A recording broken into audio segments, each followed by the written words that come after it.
Assalamualaikum warahmatullahi wabarakatuh. Hi student, how are you today? I hope you are fine. Are you ready for study today? Before starting learning English this time, there are two things you should know. Sebelum memulai pelajaran bahasa Inggris kali ini, ada dua hal yang harus kalian ketahui. The first, you have to write all the information in this video into your notebook.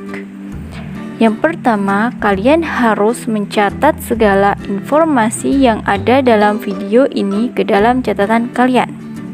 The second, you have to answer the question or do the task in this video. Yang kedua, kalian harus menjawab pertanyaan yang ada dalam video ini. Maka dari itu, simak sampai akhir ya, dan jangan di skip tayangan video yang akan berlangsung pada berikut ini. Okay, you are studying with Miss Rida again. In today, we are going to learning the next material. It is cause and effect. Okay student, do you know conjunction? What are cause and effect? Dalam bahasa Inggris, kata cause memiliki arti sebab, sedangkan effect berarti akibat atau efek, atau juga bisa dikatakan dampak. Jadi dapat kita tarik kesimpulan bahwa cause adalah mengapa sesuatu itu terjadi dan efek adalah apa yang terjadi atau setelah cause. Namun dalam penulisan, kata cause tidak selalu di awal kalimat, begitu pula dengan efek. Fungsi cause and effect ialah menjelaskan atau memberi informasi tentang terjadinya sesuatu. Oke, the next, untuk menghubungkan cause and effect ini dibutuhkan kata penghubung atau linking verb. Linking verb ini yang menunjukkan adanya hubungan sebab akibat dari dua klausa atau kalimat. Tanpa adanya linking verb, klausa atau kalimat itu hanya menjadi klausa atau kalimat terpisah dan tidak berhubungan. Ada beberapa linking verb yang digunakan cause and effect. Salah satunya adalah conjunction. Conjunction adalah kata atau kelompok kata yang digunakan untuk menghubungkan frasa dan klausa. Jadi dapat kita simpulkan urutan expressing cause and effect adalah: yang pertama ada cause, kemudian disusul oleh conjunction, selanjutnya disusul oleh effect atau cause plus conjunction and effect.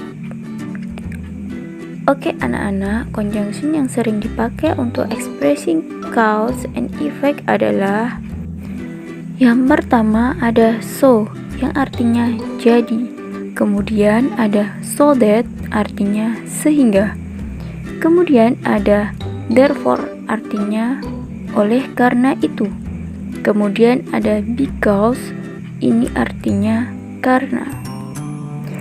Yang pertama ada conjunction so. Conjunction so digunakan untuk menggabungkan dua buah kalimat atau clause yang bermakna sebab akibat. Kita harus terlebih dahulu menempatkan kalimat sebab di awal, kemudian disambung dengan conjunction so. Setelah itu kita tempatkan kalimat yang bermakna akibat.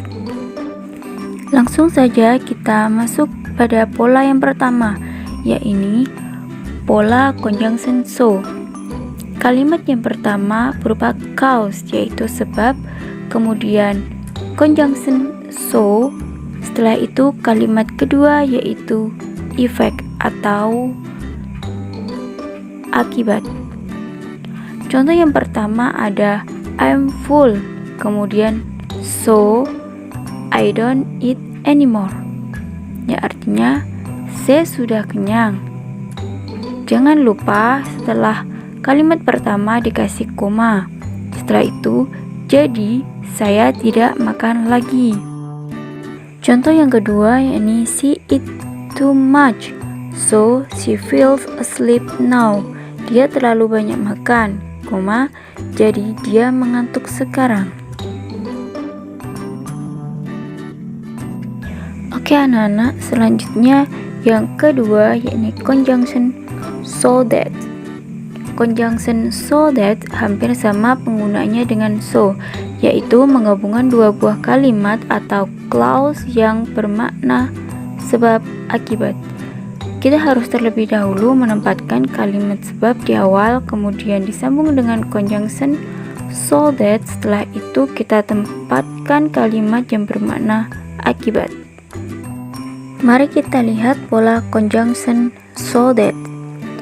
Kalimat 1, cause, yaitu sebab, kemudian conjunction so that, setelah itu kalimat 2, yaitu akibat. Contoh yang pertama, we must always exercise so that our body stay fit. Kita harus selalu berolahraga sehingga tubuh kita selalu bugar. Kemudian contoh yang kedua, Uzair wakes up early so that, yaitu conjunction he never late to school. Uzair selalu bangun cepat sehingga dia tidak pernah telat ke sekolah.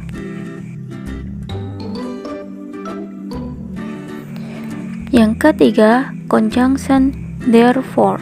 Conjunction therefore sama penggunaannya dengan so and so that, yaitu menggabungkan dua buah kalimat atau clause yang bermakna sebab akibat. Kita terlebih dahulu menempatkan kalimat sebab di awal, kemudian disambung dengan conjunction therefore. Setelah itu kita tempatkan kalimat yang bermakna akibat. Pola conjunction therefore yaitu kalimat pertama cause, yaitu sebab, kemudian conjunction therefore, setelah itu kalimat 2 yaitu effect atau akibat. Contoh yang pertama, disitu ada Eddie is a kind boy, therefore everyone loves him much. Eddie anak yang baik, oleh karena itu semua orang mencintainya.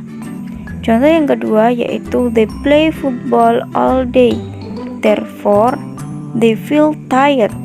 Mereka bermain bola sepanjang hari, oleh karena itu mereka kelelahan. Yang keempat yakni conjunction because. Conjunction because juga berfungsi menggabungkan dua buah kalimat atau clause yang bermakna sebab akibat. Perbedaannya adalah kita harus terlebih dahulu menempatkan kalimat akibat di awal, kemudian disambung dengan conjunction because. Setelah itu kita tempatkan kalimat yang bermakna sebab. Oke anak-anak, pola conjunction because yaitu kalimat yang pertama berupa effect atau dampaknya, kemudian conjunction because, setelah itu kalimat 2 yaitu cause atau sebab. Contoh yang pertama, I caught a cold because I was out in the rain yesterday. Saya demam karena saya bermain hujan kemarin. Nah, di situ saya demam. Efeknya demam karena saya bermain hujan kemarin. Kemudian contoh yang kedua, my mom was angry because I broke her face.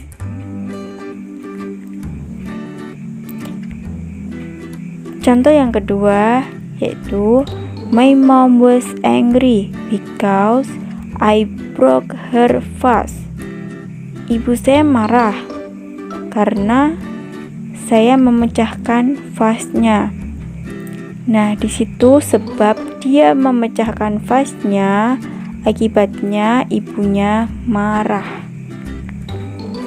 Untuk latihan, coba buatlah masing-masing satu kalimat cause and effect menggunakan conjunction so, that, therefore, and because. Jangan lupa ditulis di buku tulis ya, kemudian difoto dan dikirimkan ke WhatsApp pribadi saya. I think that's all for today. Thank you for your attention. Wassalamualaikum warahmatullahi wabarakatuh. Good luck.